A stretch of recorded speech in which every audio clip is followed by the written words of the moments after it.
reporters, welcome back to my channel. It's time for a recap of what went down on this week's episode of Teen Mom 2. So the episode kicks off with Leah. She's excited to go out to brunch for her first official one-on-one date with Jalen, but she gets a collect call from her dad in jail and she is just not interested in paying for his attorney. Her money is exclusively reserved for bringing her sister's 90-day fiance to America.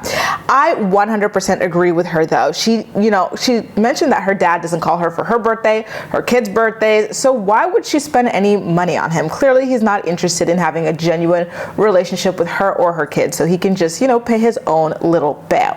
Then moving on over to California, Ashley meets up with her mom to tell her that she's not together with her husband of 5 weeks at this point. Her mom is extremely unimpressed. You can tell that she thinks that Ashley made a very immature decision to marry Bar in the first place. And, she tells her, listen, I never even wanted you with Bar, and I'm not surprised, right? Ashley could have done a lot better.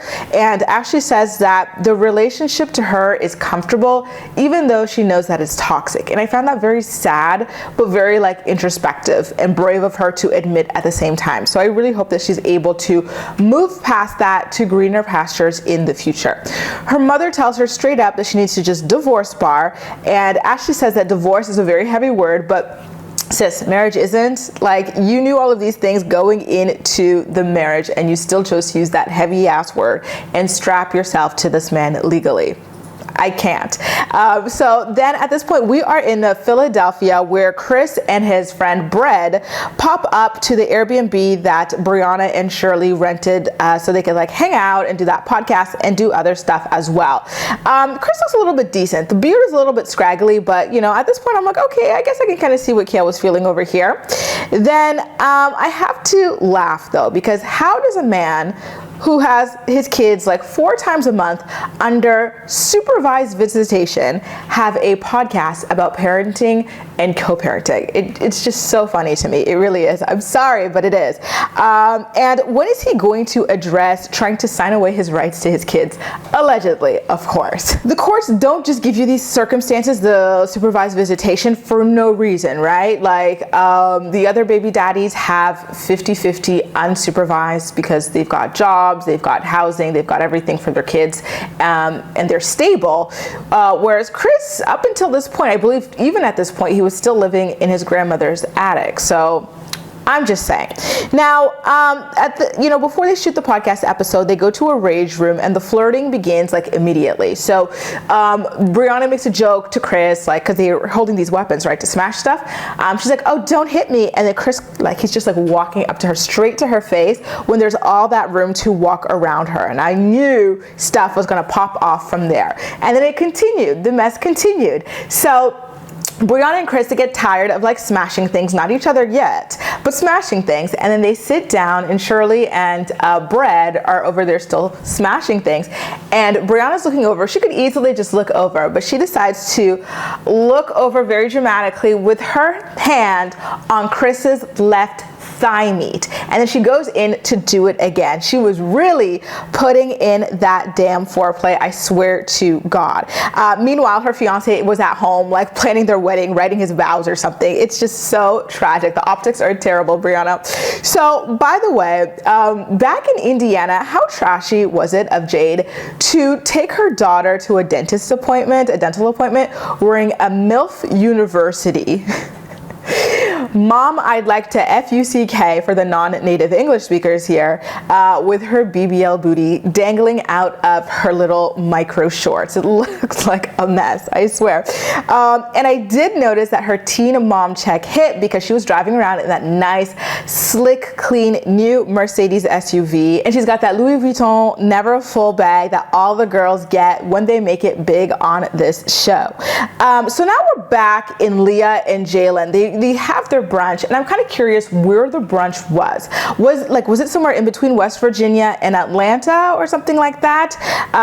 The food looked good. I have to say the food looked good, but the setup was a little weird though. It looked like they were under a tarp at a school fundraiser or a kid's barbecue or something like that. I was like, y'all don't have regular tables and chairs over there? Okay. So he tells Leah that he wants to have kids in the future, but first he wants to see what her kids look like, just to make sure, just in case. He didn't literally say that, but it was funny, right? When he goes, oh, show me a picture of your kids. Okay, so he says that Leah seems like a good mom, but again, at this point, I'm like, okay, well, what would make you say that? Because apparently this is the second time or third time that you've seen each other. So how would you know when you have not met her children? How would you know? Unless you're watching the show, right? You know, and then later on, it turns out that Jalen is only 25 years old. Leah's 29 years old. And again, she's twice divorced, 3 kids, cheated on every man she's ever been with, no education, no career outside of the show. So to me, it just does not add up that someone with Jalen's profile would genuinely be like interested in like something long term. I'm getting the vibes of Jeremy and Javi, you know, the people where they're kind of like low key seeking fame from one of these teen mom girls. And, you know, them doing those constant photo shoots and stuff and all of these like little interviews about their relationship and all of that. And the relationship is not even a year yet. And if it's a year, it's barely a year yet. I don't know. I'm getting a lot of red flags here. I'm getting the vibe that he wants to be an influencer of some sort, but I digress. So the way I cackled, you guys, when Leah said she wasn't a fast mover, I was like, huh, are you sure about that? She claims to have learned her lesson about moving quickly in all those other relationships in her past. But again, in this relationship, she moved rather quickly as well. She introduced Jalen to her daughters after about 2 or 3 months, you know, into the relationship. So again, I don't know. Now, at this point, Bart is in Ohio to spend time with his mom and family, and I finally get to see his famous mother, Shen. And, you know, she doesn't do too much yet, but I can see why you guys love her. Bart does seem very overwhelmed with feeling like, you know, a quote-unquote defect in Ashley's life and everybody else, presumably his daughters as well. So he doesn't really want the cameras in his face for this, like, emotional reunion with his family, which I understood. So he then tells his mom that he has to salvage his relationship with Ashley, which, you know, he is ruining. It's falling apart because of his own actions, and I love the accountability there. So here's where things get a little bit strange though, because his mom starts crying. She's like, and this is the next morning. So the mom's like, oh my God, like every time I think about you coming home yesterday, I like, it brings me to tears. It gives me goosebumps because, you know, I just felt so relieved. I felt like you were here to protect me and take care of me and this and that. And I'm like, hold up, sis, that is not your man, that is your son. Like, these are things you're supposed to do for him. What do you, like, what? And his life is falling apart. He's depressed. He's feeling like a failure. So what does that have to do with him coming home to protect you and do this and that for you? It was very weird. I really did not like what she said there. But then she did give him a lot of good advice about how Ashley has always been there with him through his downs and stuff like that. So it's time at his worst. So it's time for her to see him at his best as well, which I totally 1000% agree with. Back in Philadelphia, where Briana still is for this podcast mess, you know, she's talking to Shirley about how her fiance is very upset about her doing all this other extra stuff with Chris outside of just the podcast interview. And she's acting all innocent and bewildered by his, like, you know, annoyance with her, as if she was not flirting with Chris at the paintball, the rage room situation. Like, sis, stop it. You had your hand right up on his thigh meat, and that was not right. So now we are over in West Virginia, where Leah's sister comes over to her house and asks her if she told Jalen about her dad's collect call from jail on their first official date. I was like, Victoria, you are so weird, girl. Like, why would she say that? Like, what? Why would that come up on a first date? I really don't like how she kept trying to bring up that stuff and that mess about the dad to Leah, who can very easily be triggered because, you know, like Leah said, the dad used to have her doing drugs with him, okay? She is a recovering addict, so it's not good for her to be like wrapped up in this mess. And also, the dad has no care for Leah because he never calls to talk to her or anything like that. He's only calling to see if she can give him some money to get out of jail or whatever. So why do you keep bringing that up, Victoria? Like, no, she doesn't need that in her life. And I'm happy that Leah stood her ground and shut that mess down. So now we're back in Ohio again, where Bart tells his mother that he's got to serve 2 weeks in jail to get rid of his DUI charge, and that he's got that other gun charge coming up too, and he's facing 3 years in prison for that. Then Ashley complains about Bart draining her, but listen, he was draining you when you said I do, so I am moving right along here. Now, of course, Jade's mom had to come into her car with an extra large tub of soda as usual. This woman is never in a scene without a giant tub of soda. It's insane to me. And then at some point she starts like flossing her teeth in Jade's nice car. You cannot take this woman nowhere. I wanted to throw up. And then she goes, you know what? Can you drop me over here at the Moose? I want to do some gambling. I was like, oh my God. Her mom is just so funny to me. I feel really bad for Jade, but her mom is just so hilarious. She's like a character. So then it's time for Briana to finally film that PTSD podcast with Chris and Brett after all of that foreplay. I was surprised that Chris and Brett had real microphones because it does not sound like it. That podcast is... the audio is not good. You know, it's just not good. It feels like they do not have real microphones, or if they have microphones, they're $10 microphones, but this looks like a real official setup. So that surprised me. They taped the podcast and Bri introduced herself and she's flirting so hard with Chris.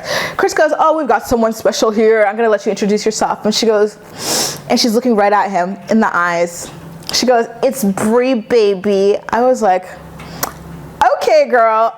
Okay, don't you got a man at home? But okay, Bri, baby. And then they talk a little bit about co-parenting and stuff like that. And then afterwards, you know, she's like, love you guys. Sis, aren't you just meeting them for the first time or something like that? You like don't know these people, especially not Bread, loaf of bread over there. Like, what the hell? And then afterwards, they take pictures to hype up the podcast. And then she goes, can I touch you guys? Girl, like she just keeps on laying it thick and it's so messy. You know, it's so messy, but that's what Teen Mom needs. It needs a messy person. That's what people loved about Rachel's segments, Prime Janelle segments, Prime Kail segments was mess. So I'm not gonna hate on her for bringing the mess that the show, you know, is seriously missing. So then at this point, she returns to Florida in a sweatshirt, and then when she takes off that sweatshirt, what is below it? Chris Lopez's t-shirt that he was wearing when they were shooting that podcast episode together. Listen, earlier she's like, I don't know why my fiance is upset. This is just a professional business situation, meeting, whatever, that we're doing, podcast opportunity. But I have never had a business meeting or whatever where I left wearing the man's shirt.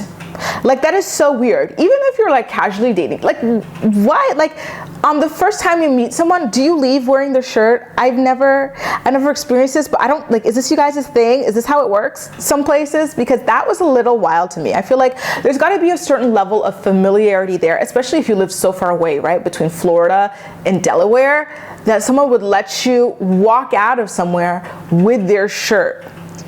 That's weird. That's suspicious, and that is wholly inappropriate as well. And you know, the nerve of her to act so annoyed and to complain about her fiance being upset with her trifling ass is just so peak delusion, the audacity, peak audacity. And it's frustrating, but it's what I love, right? So I have to laugh because she is just she's a mess. Briana is a mess. I have to say, Briana is a freaking mess. Brittany then says, oh, you know, shooting that podcast thing is gonna piss Kail off because she's unhappy. She treats everybody like, you know, they're her property or whatever, her territory. Yeah, it's true. Those things are true about Kail, but your sister is messy, Brittany. You called her out last episode. Let's stay consistent, boo, because she's sitting over there agreeing with you wearing Kail's baby daddy's t-shirt. Her third baby daddy's t-shirt after she had a whole love affair with Kail's other baby daddy. That does not look good on Briana. That does not look good at all. So then later on in the episode, Chris fixes up his beard, and then we get a PSA about Kail no longer filming because because Chris started to film for the show and she was upset about that. You know, at this point I'm like, I didn't even notice that she was not here. So to me, the show can very much survive without her because I did not even notice. I did not, you know, especially with Chris being such a new character that we've heard so much about. It's interesting to get his own, you know, scenes and perspectives into the show. So I don't mind. I don't think I'm gonna miss her as this season progresses. The only thing I'm pissed off about is that MTV did not film her reaction. You know, when they filmed Macy's reaction to Farrah shooting for the show after her little, you know, adult video, that was interesting. When they filmed Farrah getting fired, that was interesting. So why would they not film Kail finding out that Chris was filming for the show? That was a major dropped ball moment for everybody, especially with that messy producer she has who always wants to get the tea. That would have been a good scene, you guys, and they failed us on it, unfortunately. Anyway, you guys, that does it, a recap of what went down on this week's episode of Teen Mom 2. But as usual, I'm more excited to hear what you have to say about everything. So please make sure to let me know all of your thoughts and opinions in the comment section down below. And as usual, we'll chat. That's all for now. Thank you so much for watching, and I'll see you next time.